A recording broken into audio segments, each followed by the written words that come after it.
পৃথিবীর, তারা জাতে মাতাল হলো কিন্তু তাহলে ঠিক আছে। আপনি আমেরিকার দিকে আজকে তাকান, একটা পাগলকে প্রধানমন্ত্রী বানাচ্ছে, তারপর মহিলার হাতে দিচ্ছেন। টের পেয়েছেন বাস্তবতা? ওরা মানব অধিকারের কথা বলে, নারীর অধিকারের কথা বলে, কিন্তু মেয়ে লোক আমেরিকা তৈরি হওয়ার পর থেকে আজ পর্যন্ত প্রধানমন্ত্রী কোন মহিলাকে ওরা বানায়নি, আর আমাদেরকে শ্রবক দেয়। অথচ কোরআনে কারিমের ডাইরেক্ট নিষেধ, নবীর হাদিসের ডাইরেক্ট নিষেধ না।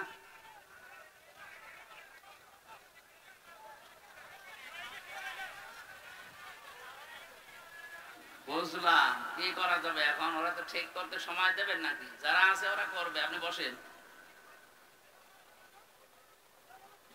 এই অনুষ্ঠানগুলো, এই যে কি তহা বলে এক হুজুর আছে না, এগুলো বন্ধ করে দিচ্ছে, যে সেমিনার করব, মানুষকে বোঝাতে হলে ওই রকম সিস্টেম। এ ছাতা মাথা এসে খালি সময় নষ্ট করে। একটা গুরুত্বপূর্ণ বিষয় বোঝাতে গেলে 12 বাপের তেলো ছেলে আসে, এক একজনের মেজাজ এক এক রকম। ওইটা ঠান্ডা করতে গিয়ে আমার গলা ভেঙে যায়। তা আমি কথা বলবো কখন? কি আশ্চর্য ধৈর্য আছে, ও তো ঠিক করবে তো। আপনি বসেন না কেন? কি কি শোনা যাচ্ছে না? মানে যতটুকু আসছে ও ঠিক করবে ভাই, ওর সময় যেন ঠিক করে নেবে। এদিকে তাকিয়ে থাকেন, শোনা না গেলেও অন্তত তাকিয়ে থাকেন। কালকে ইন্টারনেট থেকে নামিয়ে নিন। عن أبي هريرة رضي الله تعالى عنه قال قال النبي صلى الله عليه وسلم لا يفلح قوم, বিশ্বনবী জানিয়েছেন কখনো ওই জাতি সফল হচ্ছে না, হবে না, যে জাতির নেতৃত্বে দায়িত্বে কোনো মহিলা বসে আছে। আমার তো এই হাদিসটা 100% বিশ্বাস হয়, আপনাদের হয় না? বলেন বলেন। 53 বছরের ফল এইটা। আমরা সফল হতে পারি না, মাথা উঁচু করে দাঁড়াতে পারি না, একটা কারণ, যেহেতু আমরা বিশ্ব নবীকে মানি, এই জন্য এই কথাটা আজ বাস্তবে মিলাতে হবে। ওরা দেখেন মানে না, তারপরও বাস্তবে মিলায়। ট্রাম্পের মতো একটা পাগলকে ওরা প্রধানমন্ত্রী বানিয়েছে, কিন্তু একটা মহিলার হাতে ওরা দিল না। কথা বলে না কেন? নারীর অধিকার নিয়ে কথা ওরাই বলে পৃথিবীতে। যেন আমরা যদি এই হাদিসটা মেনে চলতাম, আমরা দুনিয়ার উপরে থাকতে পারতাম। আমরা যেন সামনে এটা মেনে চলতে পারি, বিশাল ব্যাপার। কিন্তু খালি মুখে বলা না ভাই।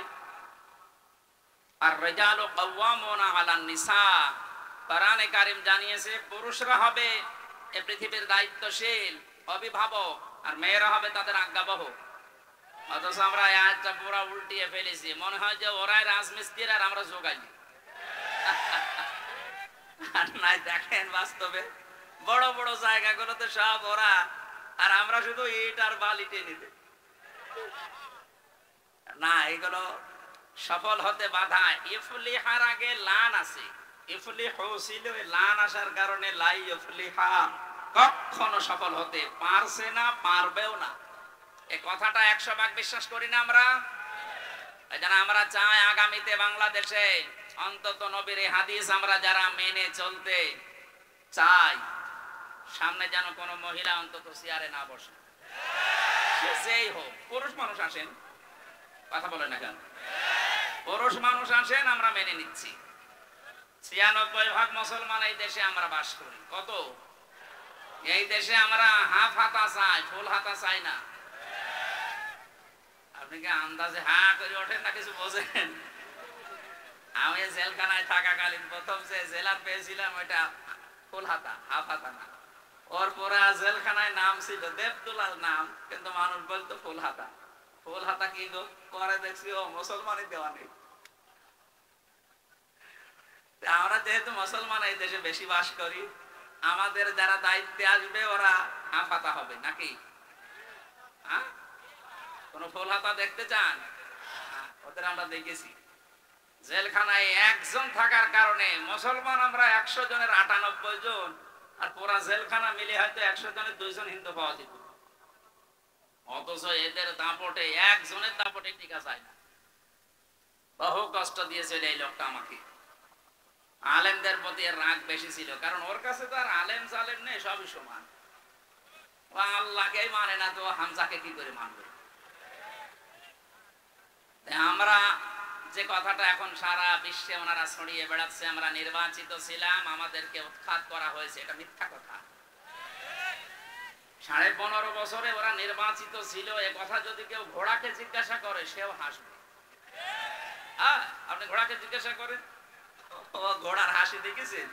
হি হি করে হাসে। শয়তানকে জিজ্ঞাসা করলে বলবে একটা কথা বললে, নির্বাচনের আগে যারা 154 জন হয়ে যায়, দিনের ভোট যারা রাতে করে ফেলে, এরা নির্বাচিত, আমরা এ কথা বলে কি করি? তাও যদি কোনো অমুসলিম এ কথা বলতো আমরা মেনে নিতাম। একটা মুসলমান, একটা হাজী সাহেব সেই কথা দুনিয়ার মানুষকে শোনাচ্ছে, এটা বদনাম হয়ে যাবে না? কারণ দুনিয়া তো জানে যে কি অবস্থা ছিল। আমি জেলখানায় থাকতে এক ওসি আমার সাথে ছিল, উনি আমারে বলছে, হুজুর আপনি যে তাওবার কথা বলেন মানুষকে, দেখেন তো আমার তাওবাটা কি কায়দায় হচ্ছে। কি করেছেন আপনি? এই যে নির্বাচন গেল, আমি আমার যা লোকজন আছে, এসআই কনস্টেবল, এদেরকে নিয়ে রাত 12টার পর থেকে ভোট কাটা আরম্ভ করলাম আল্লাহর নামে। হ্যাঁ, এইভাবে বলছেন, আল্লাহর নামে ভোট কাটা আরম্ভ করলাম, ফজর পর্যন্ত আমি কাজ সারলাম, বাক্সগুলো ভর্তি করে পাঠিয়ে দিলাম জায়গা মতো। এবার গোসল করলাম, ওযু করার পরে 2 রাকাত নামাজ পড়লাম, এরপরে পড়লাম আস্তাগফিরুল্লাহ। হুজুর আমার এই তওবা হয়েছে। আপনি কি বলেন, এর তওবা হয়েছে? এর তওবা হয়েছে? আজ অনেকেই এই 15.5 বছর পরে ওসির মতো তওবা করছে, যা করেছি আস্তাগফিরুল্লাহ। না, আপনি তো আল্লাহর কাছে দোষ করেননি যে আস্তাগফিরুল্লাহ পড়বেন, আপনি দোষ করেছেন হামজার কাছে। এই কথা বলেন না কেন? সুতরাং যে যেই ধরনের অপরাধ করেছেন, ওইটা যদি দুনিয়ায় আপনি মাফ করে নিতে পারেন, তাহলে মরণের পরে আল্লাহ আপনাকে আর বিচারের কাঠগড়ায় দাঁড় করাবে না।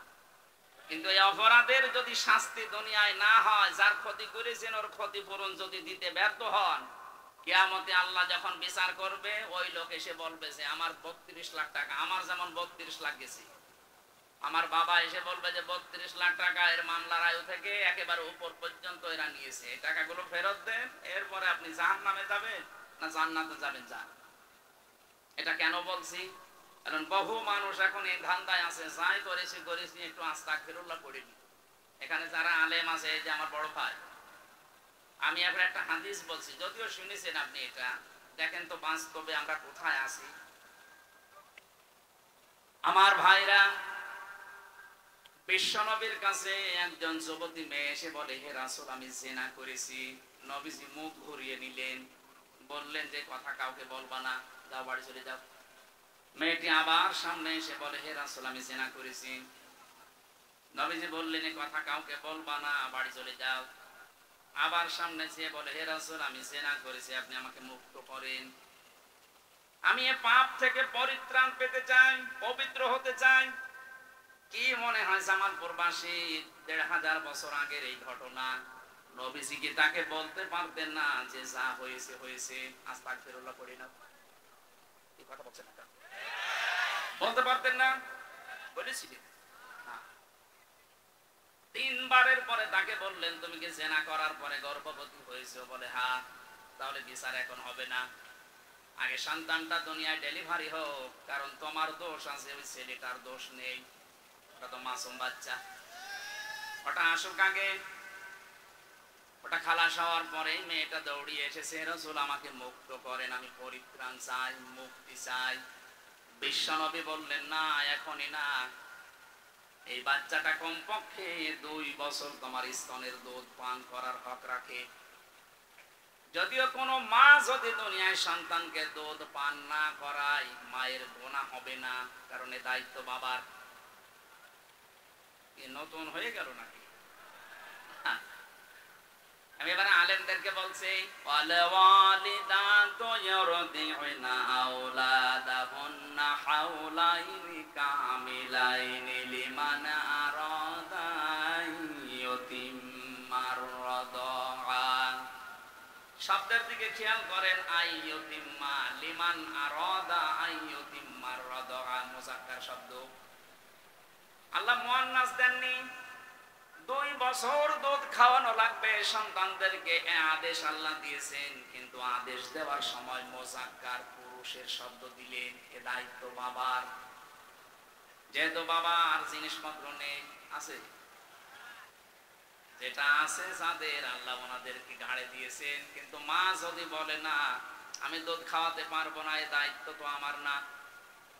এক একটা সন্তানকে দুধ পান করাতে হলে 5 লাখ করে টাকা দেওয়া লাগবে। ও সোলাইমানকে তাই দেওয়া লাগবে। যদিও মাইকে বলা এটা মনে হয় ঠিক হইতো না, কারণ আমি নিজেও ধরা খেয়েছি। আমার এই যে 1 মাস 5 দিন আগে একটা হয়েছে। এখন যদি ম্যাডাম এটা লাইভ দেখে বলবে ঠিক আছে হুজুর বাড়ি আসুক,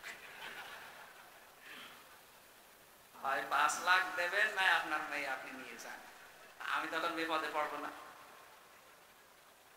না, সম্মানিত মারা, বোনেরা, ভাবিরা যারা এসেছেন, দায়িত্ব আপনার না। আপনি না পান করালে গোনা হবে না, এটা দায়িত্ব বাবা। ওনার কাছ থেকে খরচ পাতি যদি নিতে মনে চায় নেন, তারপরও আপনি দায়িত্ব পালন করে। এক এক ফোঁটা দুধের কারণে একটা নফল হজের সওয়াব পাবে। প্রথমে যখন মেয়ে লোকটা সন্তানের কণ্ঠদেশে 1 ফোঁটা দুধ দেয়, নবীজি বলেন একটা মরা মানুষ জিন্দা করে দিলে যে সওয়াব হয়, ওই সওয়াব হয়। আমার উদ্দেশ্য এটা না। মেয়েটিকে বলেছিলেন যে 2 বছর দুধ খাওয়া, এটা তার অধিকার আছে তোমার স্তনের উপরে। যদিও অনেক মেয়েরা এখন নিজের স্তন, নিজের বডি ফিগার, শরীর নষ্ট হয়ে যাবে, এই জন্য দুধ দিতে চাচ্ছে না। স্বামীকে বলছে ডানো আনো, কি নিয়ে আসতে বলে? ডানো। এই যে কয়েকদিন আগে যেটা গেল এটার নাম ডানা, আর ওরা নিয়ে আসতে বলে কি? ডানো। সম্মানিত মা বোনেরা, আমি সতর্ক করার জন্য বলছি, আজ বিশ্বের বহু দেশে নিজের জাত ফিগার নষ্ট হয়ে যাবে, এজন্য সন্তানকে যারা দুধ দিতে চায় না, তাদের স্তন ক্যান্সার হওয়ার সম্ভাবনা বেশি। শেষে ফিগার ঠিক করতে যে কেটে বাদ দেওয়া লাগবে। আমি নিচে আর নামলাম না। আপনারা সম্মানিত মা বোনেরা, মেয়েটি যখন 2 বছর পরে এসেছেন, একটা শক্ত খাবার সন্তানের হাতে দিয়ে নবীজি ডাক দিয়ে বললেন, সাহাবীরা, এই বাচ্চাটার দায়িত্ব একজন নাও। কি আশ্চর্য গো, গুরুত্বপূর্ণ সময় এসে বাতাল ভেঙে দেয়। ছেলে,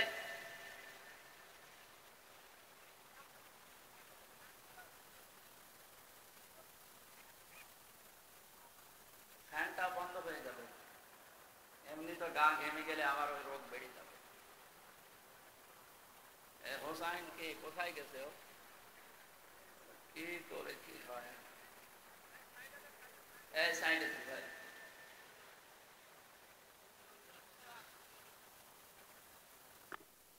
ঠিক আছে, যতটুকু আছে কথা বলবেন, যেভাবে আছেন এইভাবে থাকেন, কথা বলবেন একদম নিশ্চয়।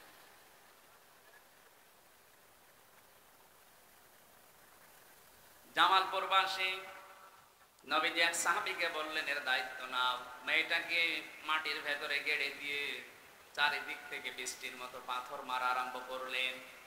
কারণ এই দুনিয়াতে জেনার শাস্তি যেটা, বিয়ের আগে যদি কেউ জেনা করে তাহলে তারে 80 বেত্রাঘাত করা লাগবে, আর বিয়ের পরে যদি কেউ জেনা করে তার এভাবে পাথর মারা লাগবে। এখানে আবার 3টা বিষয় বেশি কোরআনে কারিমে সূরা ফুরকানের 68 নম্বর আয়াতে আছে। আল্লাহ রাব্বুল আলামিন বলেন, পৃথিবীতে যে অপরাধ করবে তার শাস্তি হবে একটা, কিন্তু কোন মানুষ যদি 3টা অপরাধের যে কোনো একটা করে তার শাস্তি হবে ডবল। ইউদাআফু লাহুল আযাবু ইয়াওমাল কিয়ামাহ। এই ডবল শাস্তি তাদেরকে দেওয়া হবে। মেয়েটা কিন্তু বুঝেছিল, যার কারণ তার আরবি ভাষা, নিজের ভাষা কোরআনে কারিম তার আয়ত্তে ছিল। এই জন্য জানাচ্ছে, হে রাসূল, দুনিয়ায় যদি জেনার শাস্তির বিচার না হয়, কিয়ামতে আল্লাহ কিন্তু ডবল করে বিচার করবে। আমি যে কথা তুলেছিলাম যে 3টা অপরাধের শাস্তি দুনিয়াতে, আখিরাতে আল্লাহ ডবল করে দেবে কিয়ামতের ময়দানে।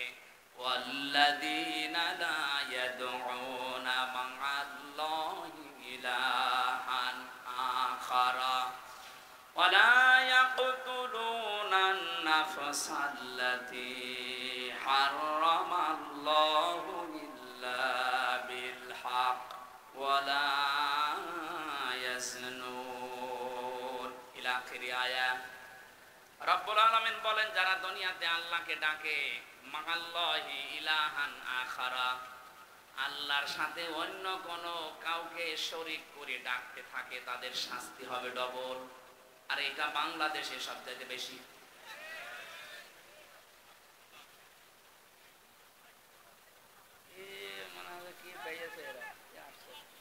কি সমস্যা কি আপনাদের?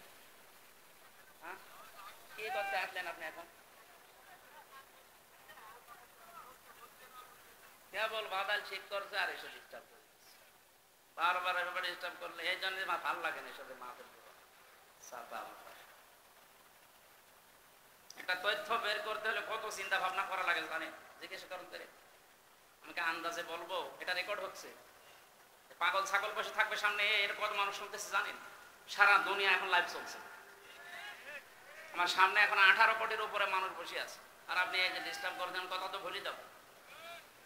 একটা শিক্ষা বের করতে চাচ্ছে আর এসে ঝামেলা করে, আবার এটা করে নড়াচড়া করে। কোনটা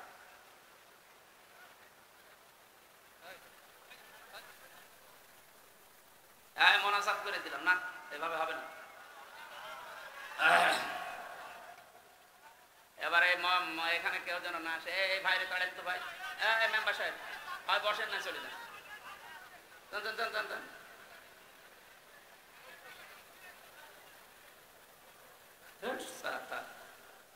হোসাইন এই মাহফিলটা সামনে বাড়ান নিবা না।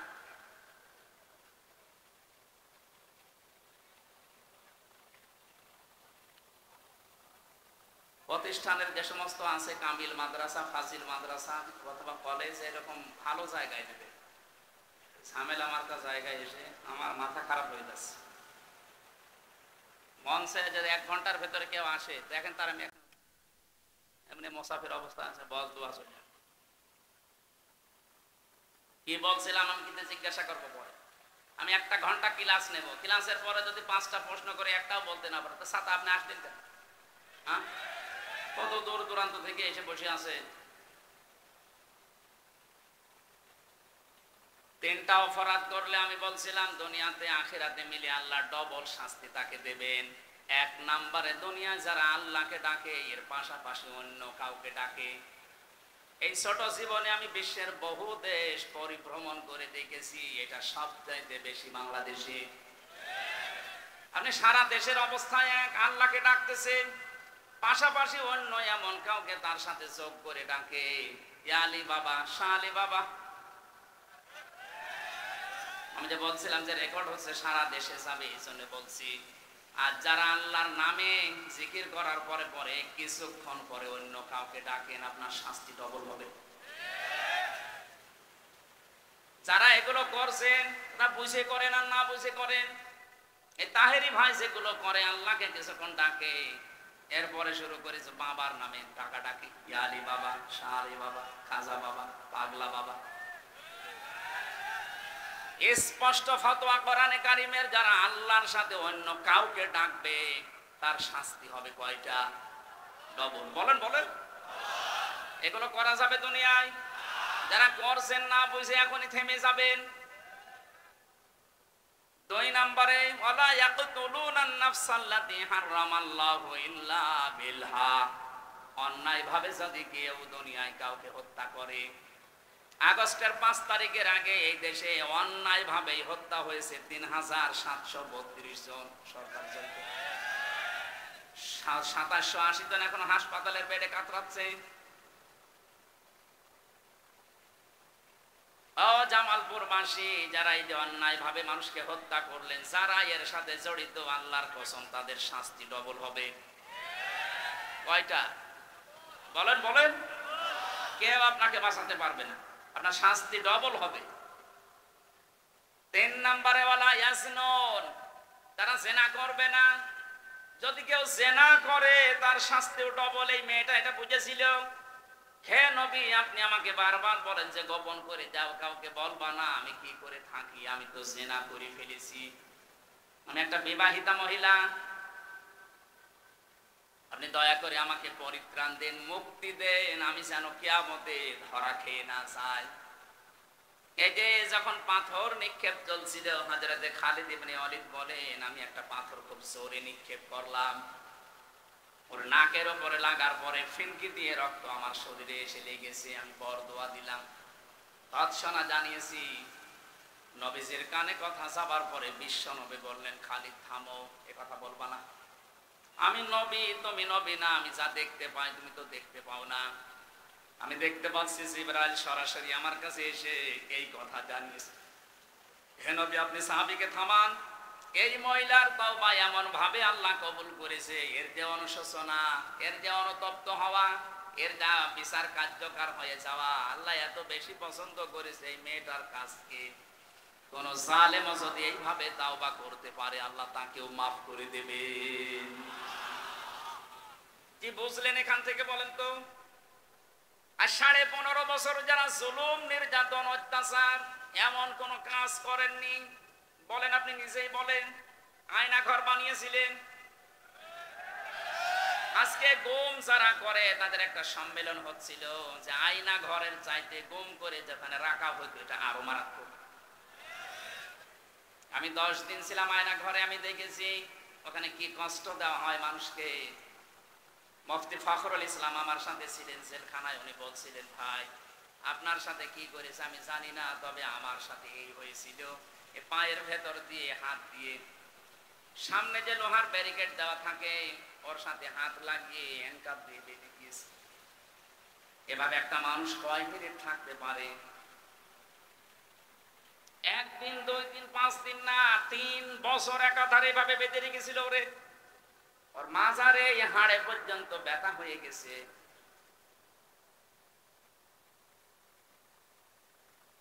মাঝে মাঝে দেখতাম কারাগারের ওই কন্ডেম সেলের ভেতরে 2 হাত পা ছেড়ে দিয়ে একেবারে হাত পাট হয়ে পড়ে আছে। কি গো, এই করে থাকেন কেন?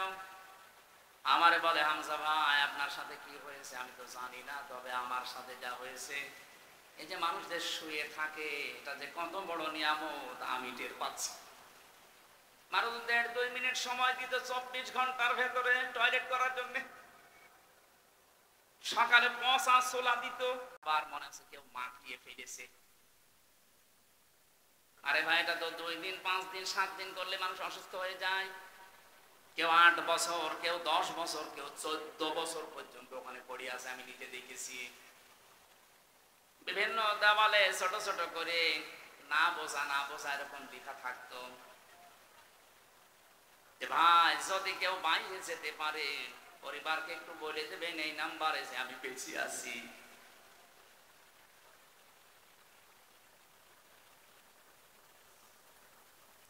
অথচ মাথার উপর দিয়ে বা গাড়ি ঘোড়া মানুষজন সব চলাফেরা করছে।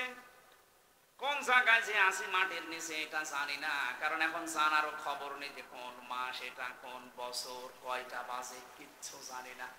এভাবে আপনি 5 দিন 7 দিন থাকলে পাগল হয়ে যাবেন। অথচ মানুষ ওখানে পড়ে আছে 8 বছর, 10 বছর, 14 বছর। এই অপরাধের সাথে যারা জড়িত ছিলেন, যারা মানুষকে মিথ্যা মামলা দিয়ে হয়রানি করে জেলে ভরে রেখেছেন, যারা তাদের ব্যবসা প্রতিষ্ঠান বন্ধ করে দিয়েছেন, এরকম বড় বড় অপরাধ যারা এই 15 বছরে করলেন, আপনার বিবেকে কি বলে যে আপনি আস্তাগফিরুল্লাহ পড়বেন আর আল্লাহ মাফ করে দেবে, তাহলে এর উপরে অবিচার হবে না? আপনার মাপ পাওয়ার একটাই পদ্ধতি আছে। এখন আপনি অপরাধ করেছেন যার কাছে, স্বীকার করবেন তার কাছে। তার কাছে স্বীকার করার পরে সে যদি বলে না আমার এই মুক্তিপণ দেওয়া লাগবে, আমার যা ক্ষতি হয়েছে এর ক্ষতিপূরণ দিয়ে যান, আপনাকে দায় দেওয়া লাগবে। আমি তো আমার নিজেরটা বললাম, আমাকে বিনা কারণে আপনি 3টা বছর রেখে দিলেন। এখন যদিও আমার মামলায় কয়েকদিন আগে সব খারিজ হয়ে গেছে, আদালত কর্তৃক প্রমাণিত যে আমার কোনো দোষ পাইনি, তারা আমি নির্দোষ, তাহলে 3 বছর আমাকে ফাঁসির কন্ডেম সেলে রাখলেন, এটা অন্যায়। যদি দোষ পেতেন তাহলে কিছু বলতাম না। আদালত কর্তৃক প্রমাণ হয়েছে আমার কোনো দোষ নেই, আমি নির্দোষ। যে মামলা আমারে দিয়েছে ও বিষয় আমি কিছু জানি না। এরপরও 32 লাখের উপরে টাকা আমার বাবার খরচ করালেন আপনি। এই মামলাটা সিএমএম কোর্ট, জজ কোর্ট, হাইকোর্টে কমপক্ষে 30 বার উঠেছিল।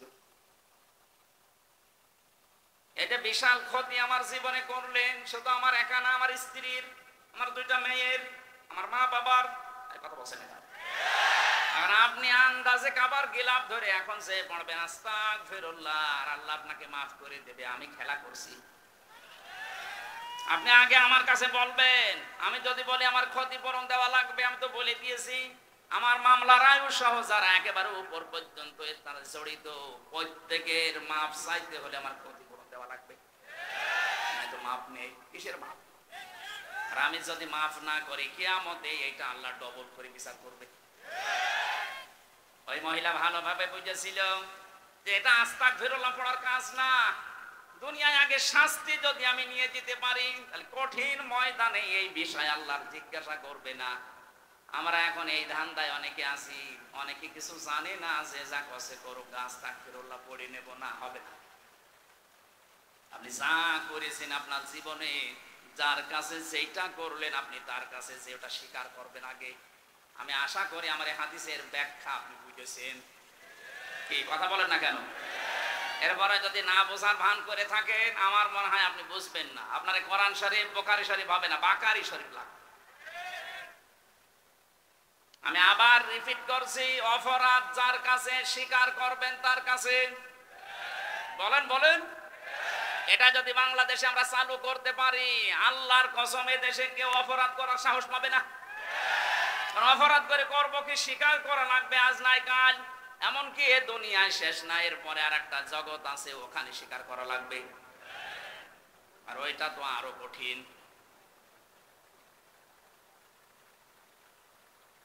যেন আমি যেটা বোঝানোর জন্য পর্যন্ত এসেছিলাম, যারা যে মিথ্যা কথা ছড়ান যে আমরা নির্বাচিত ছিলাম না, নির্বাচিত হওয়া লাগে নির্বাচনের মাধ্যমে, এই সিস্টেমটাই ছিল না।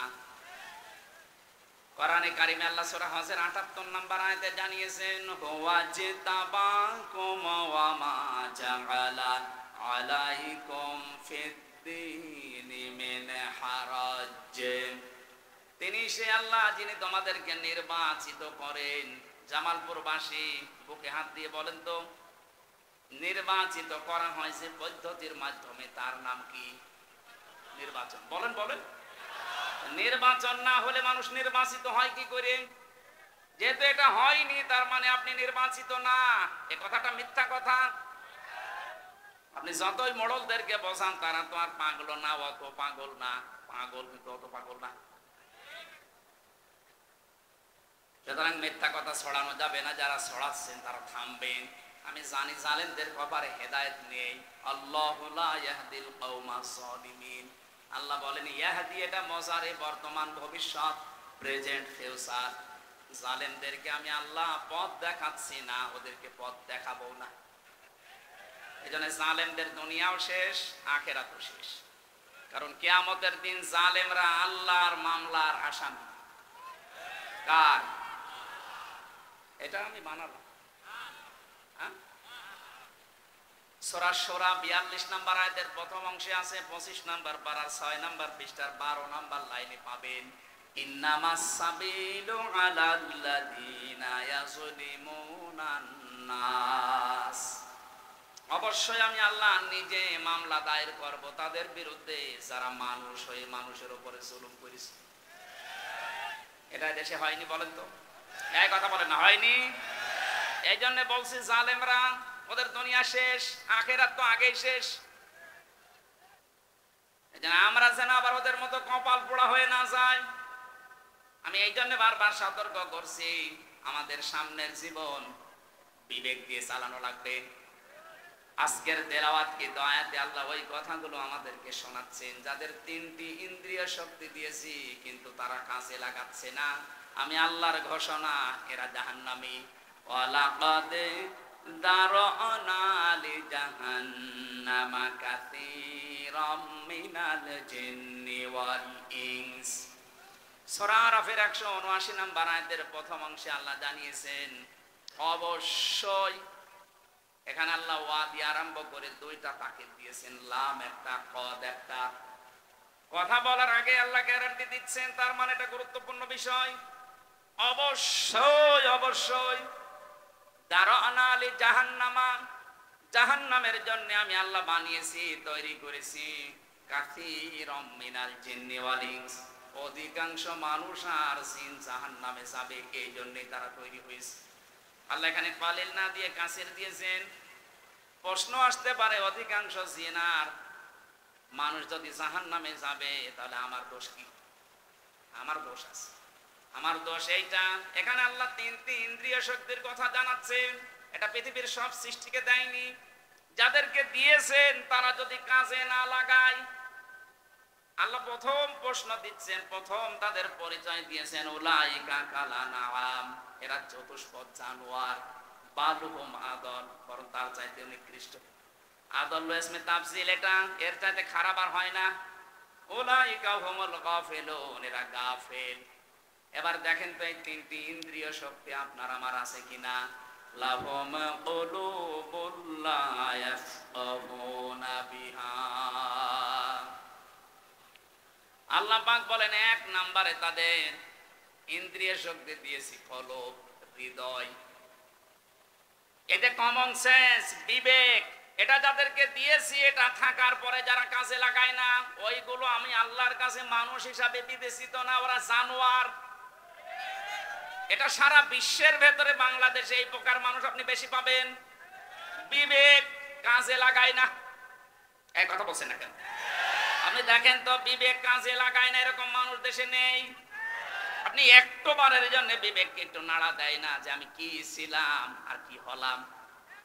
আল্লাহ ওই জায়গায় একটু আঘাত দিয়েছেন, হাল আতা আলাল ইনসানি হিনুম মিনাদ দাহরি লাম ইয়াকুন শাইআম মাযকুরা। সূরা দাহরের প্রথম নাম্বার আয়াতে আল্লাহ বলেন, মানুষকে একটু চিন্তা করে না যে কি থেকে আল্লাহ ওকে আমি কি বানিয়েছি, অত উল্লেখ করার মতো কিছু ছিল না। ও যে হামজা হয়ে চেয়ারে বসে আছে, এই নাম গন্ধ ছিল? বলেন বলেন, একটা বারের জন্য তো চিন্তা আসে না যে কি দিয়ে বানালাম তোকে আমি? হ্যাঁ, তোর বাবা মার দায়িত্ব ছিল শুধু বিছানায় থাকা, বাকি যা করার কেউ করে না, এটা আমি আল্লাহ করেছি। কোরআনে কারিমে সূরা মুলকের ভেতরে আল্লাহ আমাদেরকে একটু নাড়া দিয়েছেন, আম্মান খাল আম্মান হাদাল্লাযী হুয়া জুনদুল লাকুম ইয়ানসুরুকুম মিন দুনির রহমান ইনিল কাফিরুনা ইল্লা ফি গুরুর। আল্লাহ পাক বলেন, তার নিজের নামটা এখানে দিয়েছেন রহমান।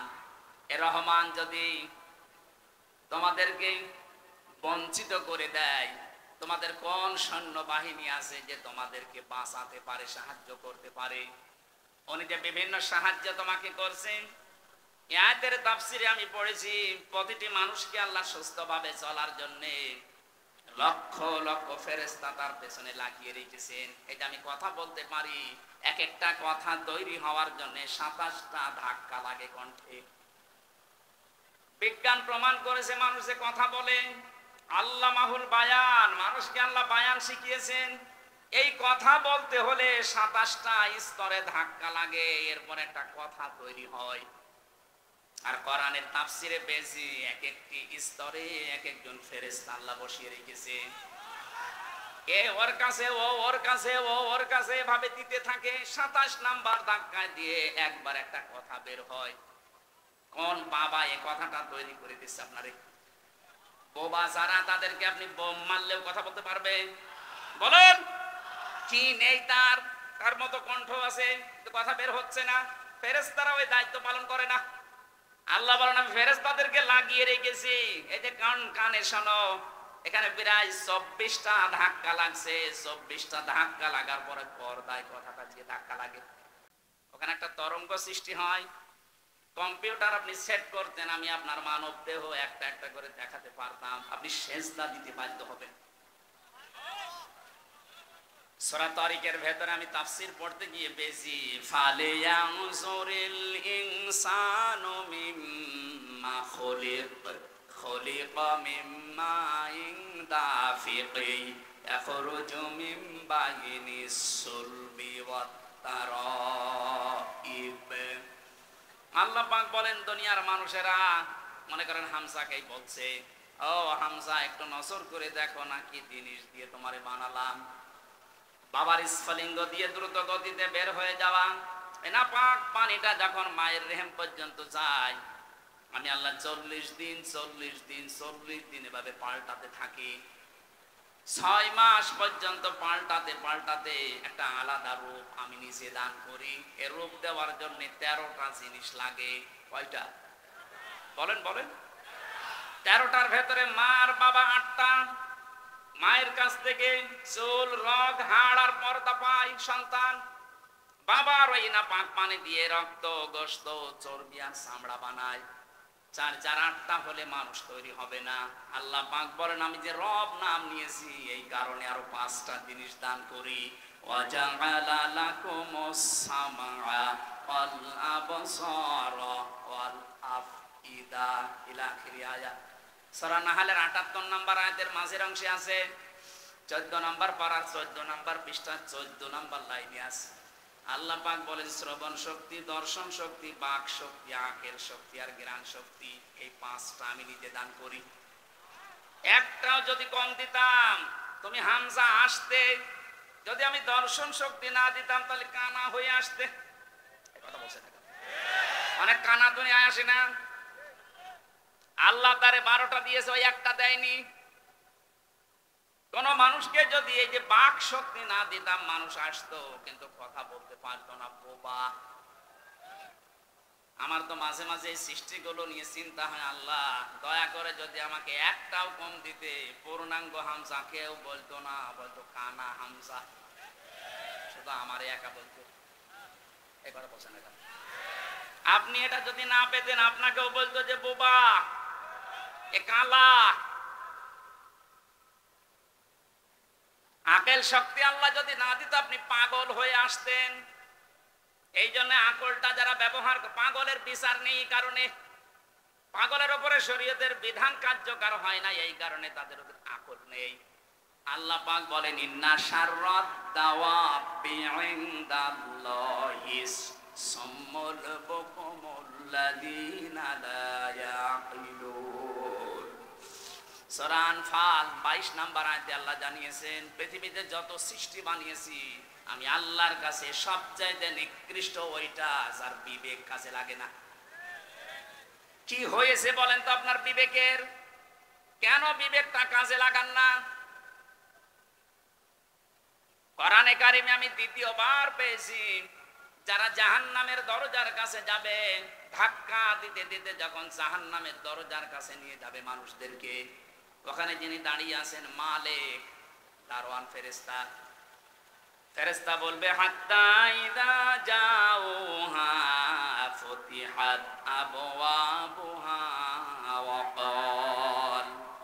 ক্বালা লাহুম খাযানাতুহা আলাম ইয়াতিকুম রুসুলুম মিনকুম ইয়াতলুনা আলাইকুম আয়াতি রাব্বিকুম ওয়া ইউযিরুনাকুম লিকা ইয়াউমিকুম হাদা। সূরা জুমারের 70 71 নম্বর আয়াতের মাঝের অংশে আছে, আল্লাহ পাক বলেন, জাহান্নামে যাওয়ার সঙ্গে সঙ্গে জাহান্নামের দরজাগুলো খোলা হবে। এখান থেকে একটা শিক্ষা পাওয়া যায়। আমি জেলখানার সাথে আয়াতটা মিলিয়েছিলাম। পৃথিবীতে যত কারাগার আছে সব কারাগারকে আল্লাহ জাহান্নামের সাথে তুলনা দিয়েছেন।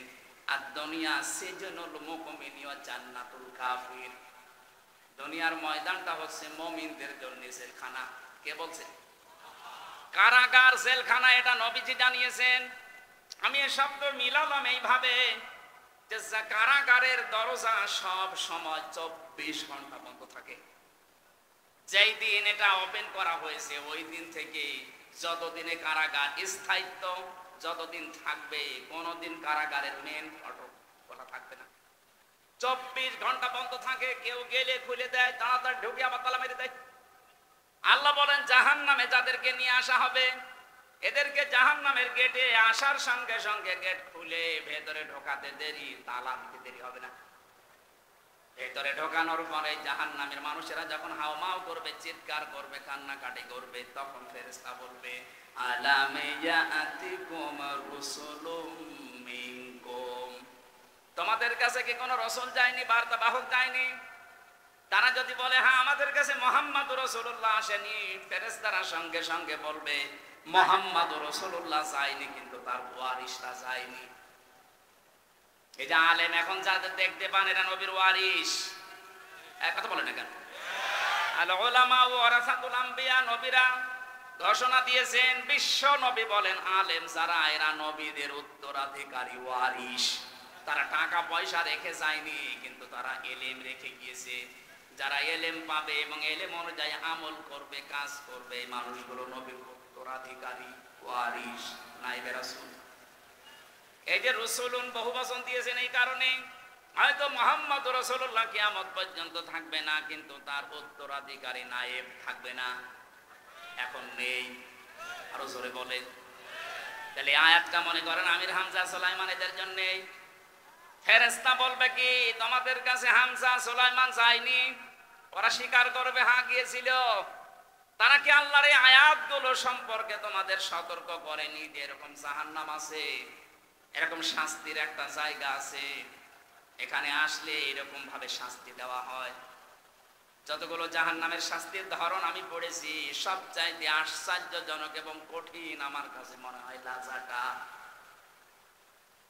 সূরা মারিজের ভেতরে আল্লাহ আমাদেরকে একটু ইঙ্গিত দিয়েছেন, ওয়ালা ইয়াসআলু হামিমুন হামিমা ইউবাসসারুনাহুম ইয়াওয়াদ্দুল মুজরিমু লাউ ইয়াফতাদি মিন আযাবি ইয়াউমিইযিন বিবানি।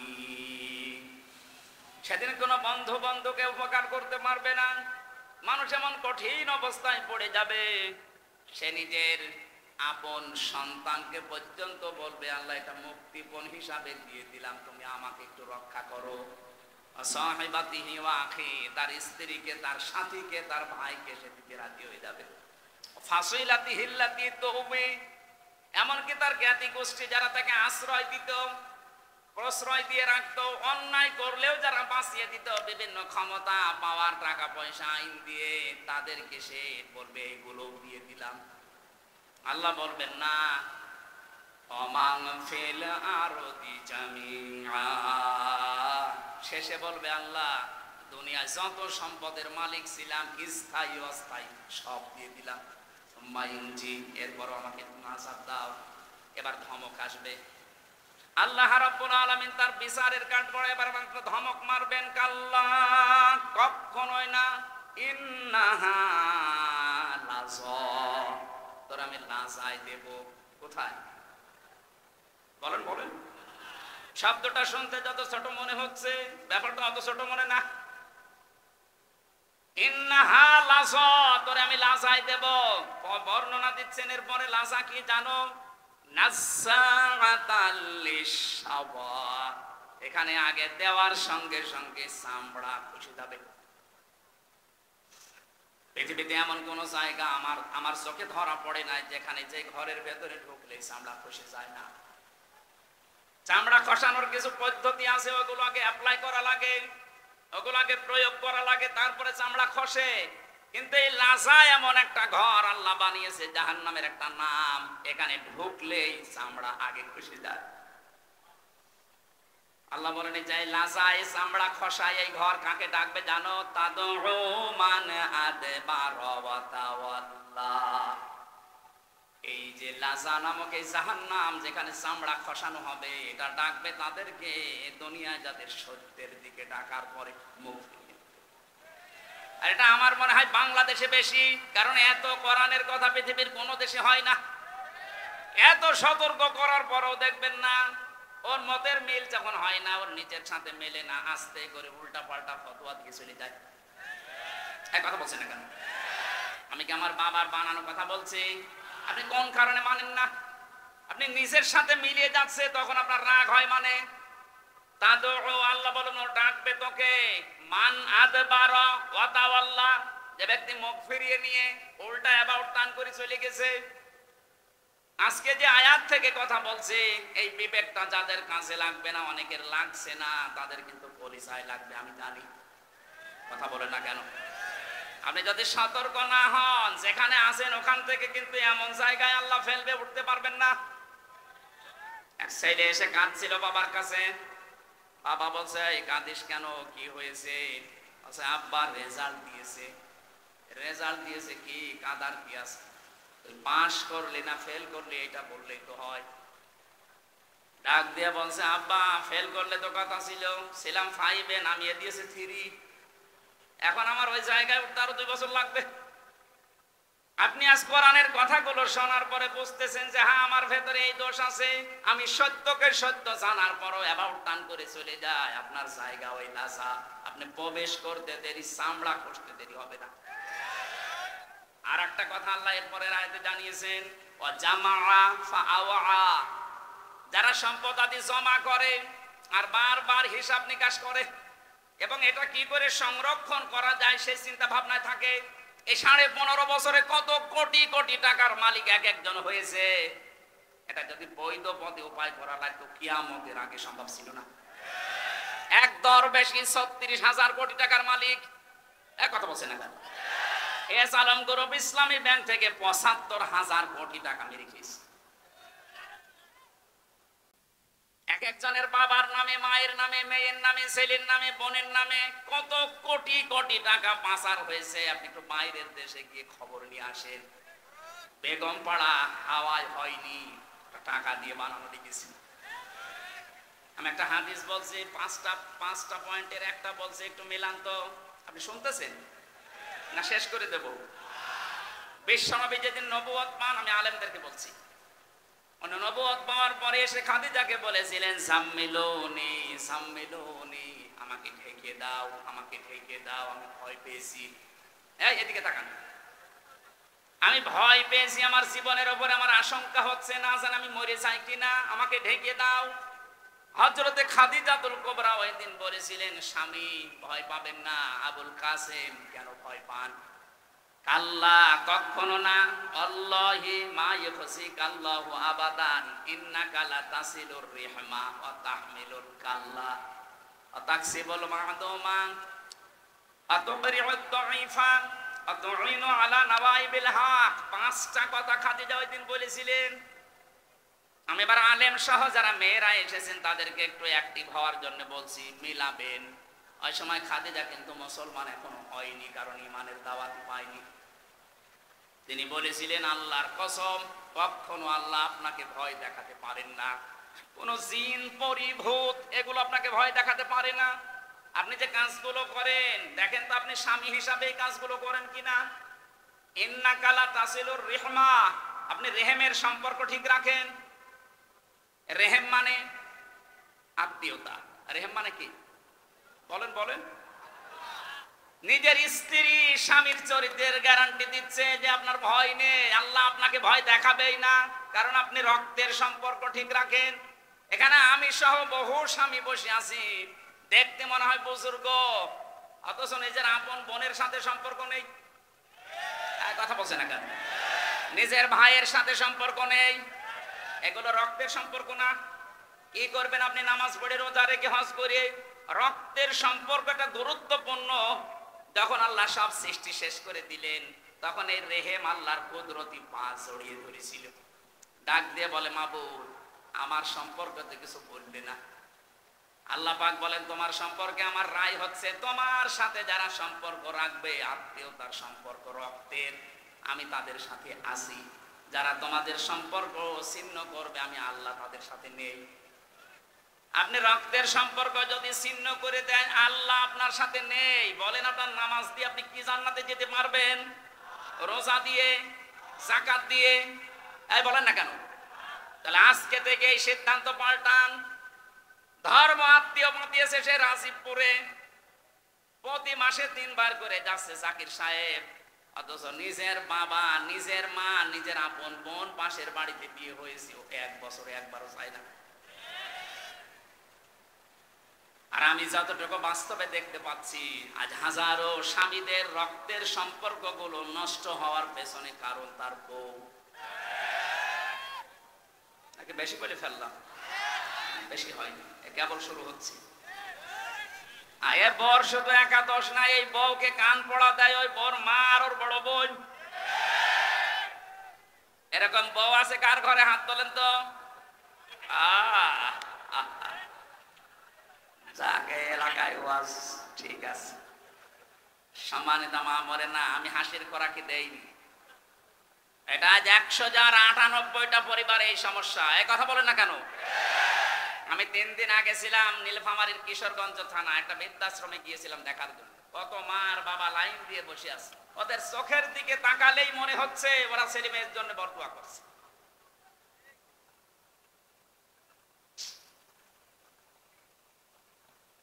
এই ছেলেটার জন্য 25 থেকে 30 বছরের মা বাবা শ্রম দিল, আর বিয়ে করার পরে বউটা এমন 2 দিন পরে পরে বলে আলাদা হয়ে যাও, এই বুড়ি বুড়ার সাথে আমি আর থাকবো না। এই কথাটা শুধু ওই মেয়ের কথা না, ওই মেয়েকে দিয়ে বলাতে বাধ্য করে ওই মেয়ের মা আর ওই বাড়ি থেকে ওর বড় বোনটা। যাদের বড় বোন আছে ওদের বিয়ে করবেন না, তাকে বলে সমস্যা হয়ে যাবে। সম্মানিত মা বোনেরা, মনটা উদার করেন। এত ছোট মন কেন আপনার? আপনি কি কিয়ামত পর্যন্ত হায়াত নিয়ে এসেছেন? খুব বেশি হলো না 60-70 বছর আপনি পরে পড়ক করবেন।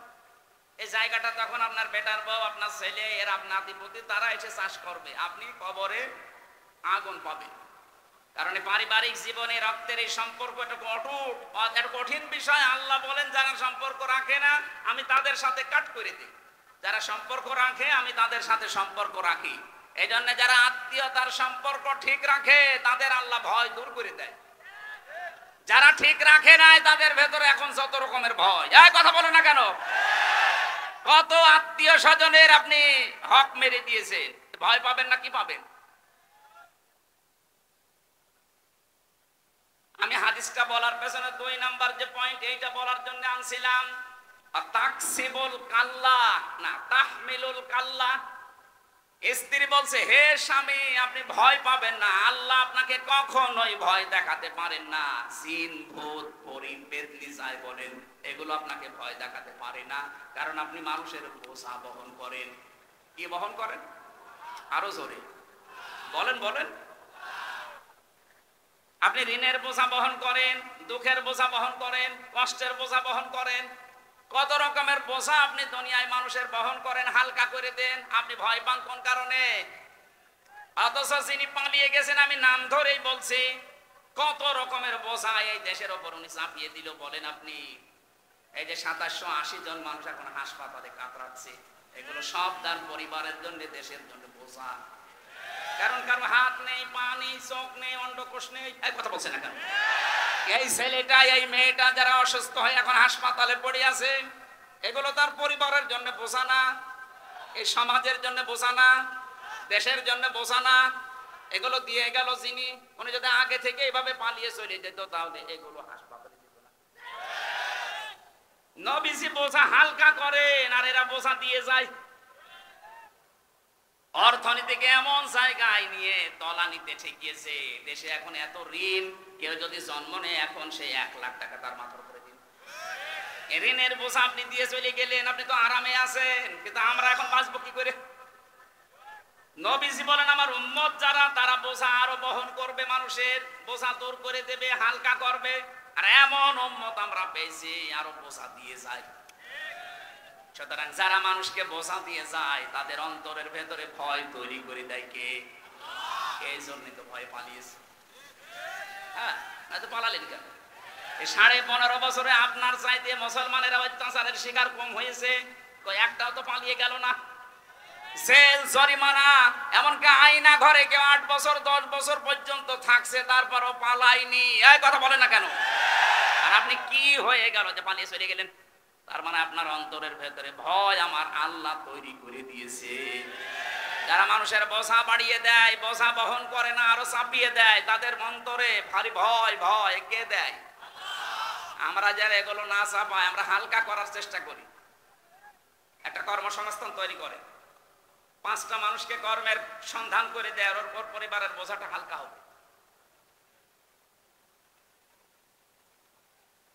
আমি যে কথাটা তুলেছিলাম রসুলুন শব্দ দিয়ে, ফেরেশতারা ডাক দিয়ে বলবে, কত মানুষ গিয়েছিল তোমাদের কাছে, নবী রাসূলদের উত্তরাধিকারী, এই কথাগুলো বলে নাই। জাহান্নামের এই যে সম্পদ যারা জমা করে আর স্থায়ী করা যায় কি করে, সেই চিন্তা ভাবনা নিয়ে চলে। কি করবেন আপনি? আপনি যদি এখনই মারা যান, আপনি যে সম্পদ রেখে গেলেন, আল্লাহর কসম এইগুলো আপনাকে কবরে শাস্তি দেওয়ার জন্য যথেষ্ট। কোরআনে কারিমে বারবার আল্লাহ আমাদের বিবেকের কাছে নাড়া দিচ্ছেন, আমাল হায়াতুদ দুনিয়া ইল্লা মাতাউল গুরুর। পৃথিবীর মানুষ খুব ভালো করে কান খাড়া করো, দুনিয়ার জীবন কিন্তু ধোঁকা। কে বলছেন? এটা সিন্ডিকেট করে যারা মালের দাম বাড়িয়ে দিচ্ছেন, মানুষের কষ্টের কারণ হয়ে দাঁড়াচ্ছেন। সিন্ডিকেট করার মাধ্যমে যত সম্পদ আপনি উপার্জন করছেন, টাকা পয়সার মালিক হচ্ছেন, আপনার এই অবৈধ টাকা ভোগ করার জন্য আপনার মেয়ে, আপনার ছেলে, আপনার স্ত্রী দুই পায়ে খাড়া।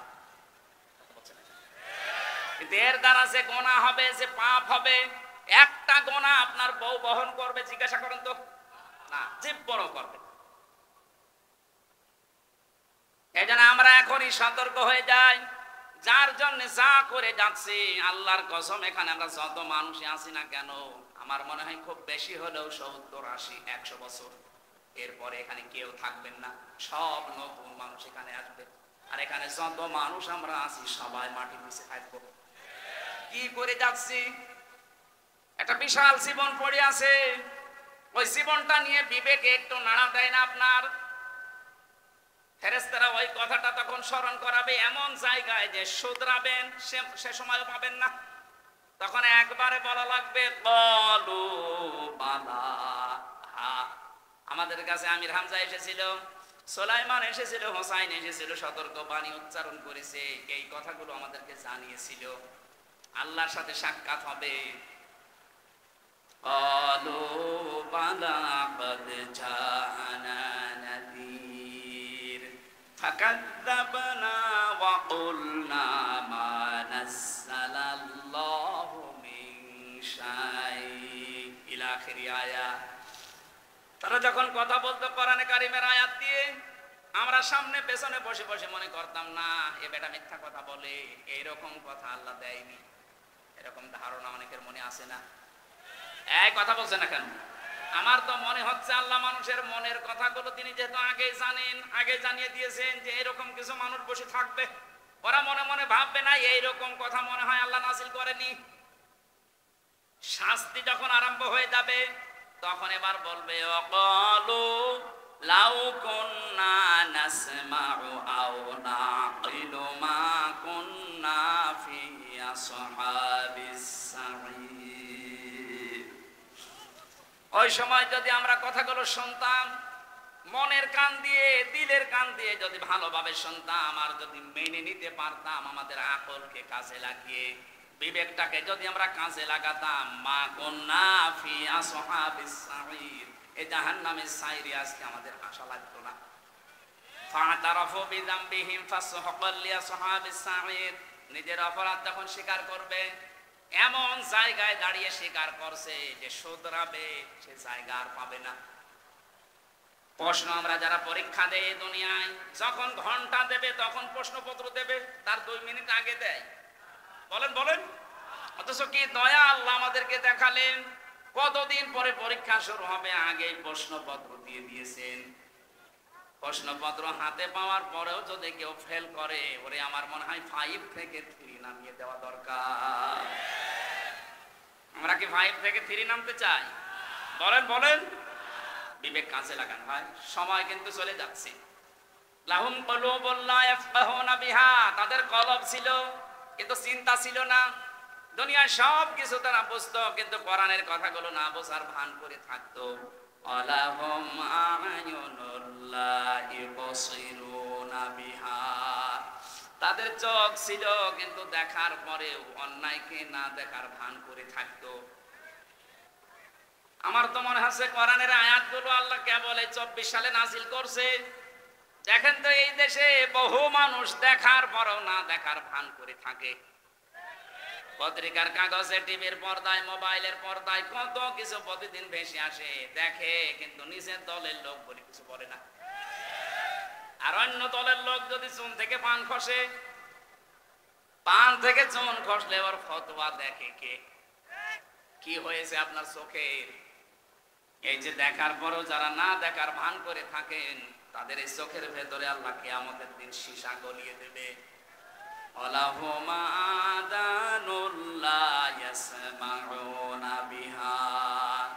তাদের কান আছে কিন্তু তারা শোনে না, তার মানে শোনার পরও না শোনার ভান করে থাকে। আয়নন শব্দের শাব্দিক অর্থ চোখ। এখানে আমি 5টা ব্যাখ্যা পেয়েছি। এক নম্বরে যেটা দেখা দরকার এই জিনিসগুলো তারা চোখ দিয়ে দেখতো না। এ বাংলাদেশে এরকম মানুষ নেই?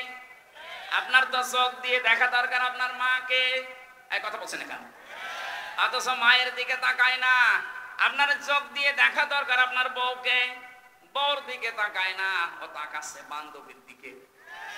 বলে সুবহানাল্লাহ। এই চোখের অনেকগুলো হক আছে। কোন মানুষ যদি এই চোখের হক আদায় দুনিয়ায় না করে, কিয়ামতের দিন এই চোখ আল্লাহর দরবারে আপনার বিরুদ্ধে দাঁড়াবে। এই চোখে যেটা বাস্তবে দেখা যায় যাচ্ছে, টিভির পর্দায়, মোবাইলের পর্দায়, কম্পিউটারের পর্দায় হয়তো দেখা যায় যাচ্ছে, কিন্তু যেটা এখন দেখা যায় নেই চোখের সামনে, ওটা মোবাইলের পর্দায় দেখা যায় নেই। কথা বলেন না কেন? এই জন্য যারা মোবাইলে এমন এমন জিনিস রেখেছেন যেটা নিচে দেখলে আনন্দ পায়, কিন্তু অন্য কেউ দেখলে লজ্জা পান, এই মুহূর্তে এটা ডিলিট করা লাগবে। কাদের মোবাইলে এরকম কিছু আছে দেখি, ডিলিট করেন, তাড়াতাড়ি করেন, করেন করেন। আমার এই মোবাইলে আন্তর্জাতিক বিশ্বে যারা আন্তর্জাতিক স্কলার, যারা গবেষক, যারা তাদের লেকচার আছে, প্রায় 250-র উপর আমি লেকচার সেট করেছি আমার বিশ্ববিদ্যালয় স্যার সহ বিশ্বের বড় বড় ডক্টর যারা। আর এমন মোবাইল আছে মুরব্বী মানুষ শরীর চলে না, পরিমণির নাচ নিয়ে করতেছে। এরকম মানুষ দেশে নেই। ওটা ডিলিট করেন, আগে করেন, ডিলিট করেন, ডিলিট করে বাড়ি যাবেন। যেটা নিজে দেখলে আনন্দ পান, অন্য কেউ দেখলে আপনার কষ্ট হয়, আপনার লজ্জা লাগে, এটাই হারাম। কথা বলে না কেন? এই যে চোখের খেয়ানত হয়ে যাচ্ছে।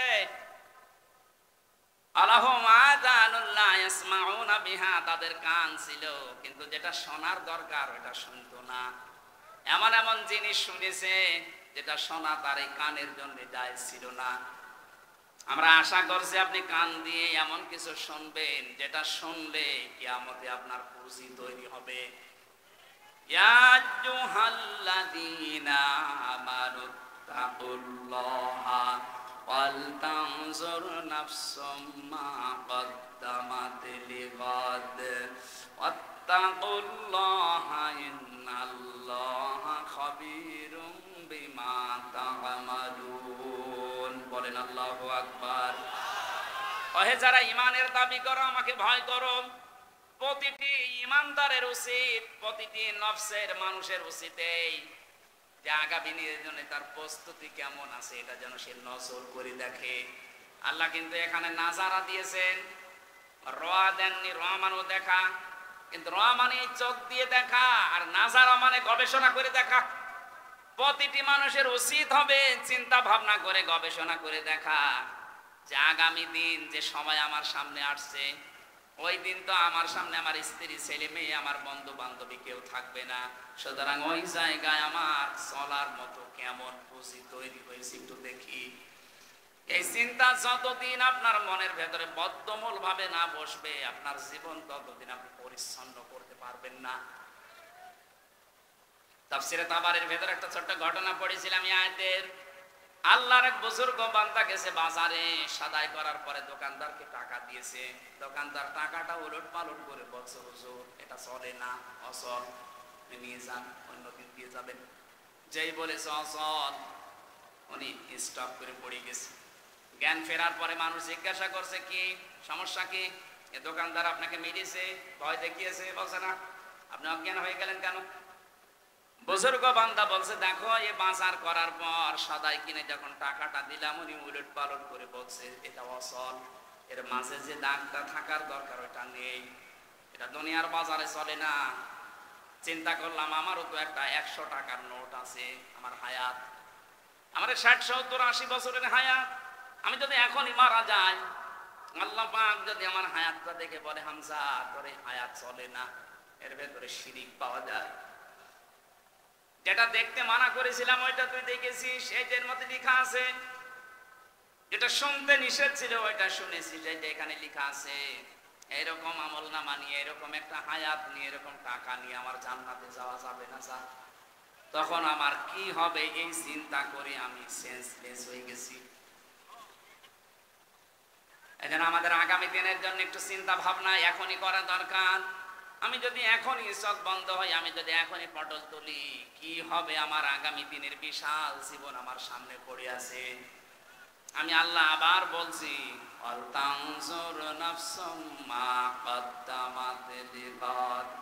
প্রতিটি মানুষের এটা কিন্তু উচিত যে আগামী দিনের জন্য তার প্রস্তুতি কতটুকু।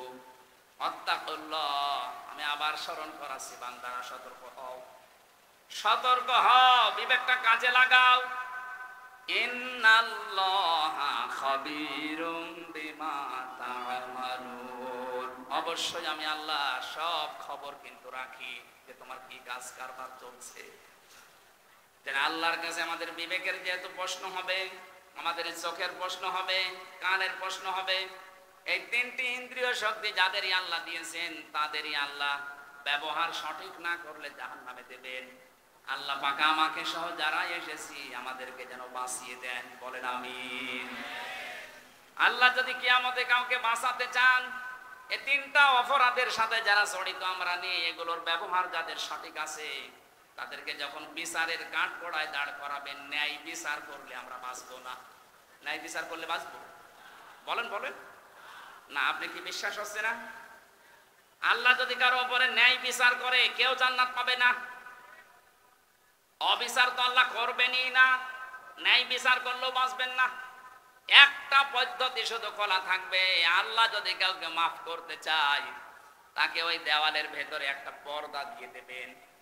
বিশাল ময়দানে কোটি কোটি মানুষ দাঁড়িয়ে আছে, এর ভেতরে শুধু একটা পর্দা দিয়ে আপনাকে আলাদা ঢেকে নেবেন। নিজে আল্লাহ সামনে দাঁড়াবেন, ডাক দিয়ে বলবে, বান্দা এই এই কাজগুলো করেছিলি। যেহেতু আপনার হাত সাক্ষী দিয়ে দিয়ে, আপনার চোখ সাক্ষী দিচ্ছে, পা সাক্ষী দিচ্ছে, আপনার অন্তরে যা আছে সব আল্লাহ জেনে ফেলেছে। বাধ্য হয়ে তখন কান্না জড়িত কণ্ঠে বলবে, রব্বুল আলামিন আমার ভুল হয়ে গেছে, দয়া করে আমারে মাফ করে দেন। আল্লাহ পাক বলেন, আমি এই কথাটা শোনার জন্য ছিলাম, যেহেতু অবিচার আমার এই আদালতে নেই, আমি ন্যায় বিচার করলে কেউ বাঁচবি না। ওই তিনটি ইন্দ্রিয় শক্তি যাদের হালকা পাতলাও কাজে লেগেছে, যাদের কলবে, যাদের বিবেকে কাজ করেছে, যাদের কান ব্যবহার হয়েছে সঠিকভাবে, চেষ্টা চালিয়েছে, যাদের চোখ ব্যবহার করার জন্য তারা চেষ্টা চালিয়েছে, এই মানুষটাকে আল্লাহ মাফ করার একটা ফন্দি তৈরি করবেন। এটা সবার সামনে অপমান করবেন না, এদেরকে একটা পর্দা দিয়ে ঢেকে নিয়ে অপরাধগুলো স্বীকার করাবেন। আগে যখনই বলবে আল্লাহ আমার ভুল হয়ে গেছে, আল্লাহ বলবেন, যা আমি করে গোপনে মাফ করে দিলাম। আমরা এইটা চাচ্ছি। আমি সহ যারা এসেছি কিয়ামতে আল্লাহ যেন এইটা আমাদের উপরে জারি করে দেয়।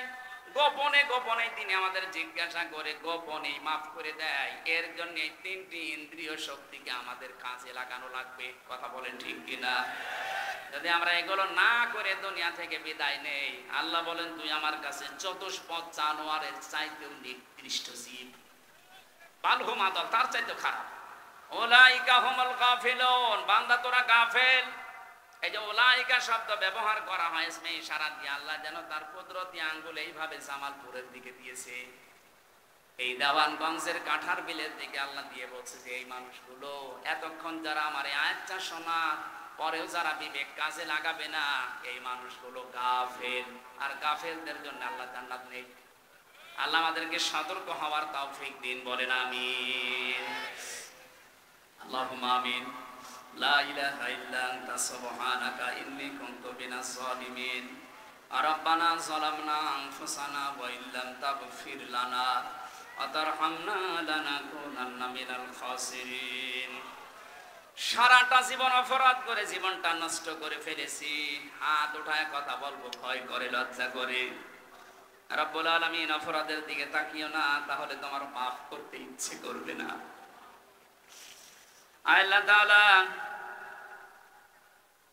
আমাদের গুনার দিকে, অপরাধের দিকে না তাকিয়ে তোমার রহমতের দিকে তাকাও। জিন্দেগীর গুনাহগুলো আজকের এই ময়দানে মাফ করে দাও। সাদগুলো যদি কিছু দিয়ে থাকো আমাদের নবীজির রওজায় পৌঁছিয়ে দাও। যত মানুষ আমরা কোরআন শুনতে এসেছি, এই তিনটি ইন্দ্রিয় শক্তি যাদেরই আছে যথাযথ কাজে লাগানোর তৌফিক দাও। সম্মানিত মা বোনদেরকে তুমি খাদিজার মতো বানিয়ে দাও। আল্লাহ তাআলা কোরআনের মহব্বতে যে মানুষগুলো আমাকে দূর দূরান্ত থেকে জড়িয়ে ধরে, আমার সুলাইমান ভাই, ময়দুল ভাই, জাকির ভাই সহ যত মানুষ কোরআনের জন্য এগিয়ে আসে, তোমার রহমত তাদের দিকে এগিয়ে দাও। আজকের মাহফিলের সভাপতি দোয়া চেয়েছে অসুস্থ, আল্লাহ শেফায়ে কামিলা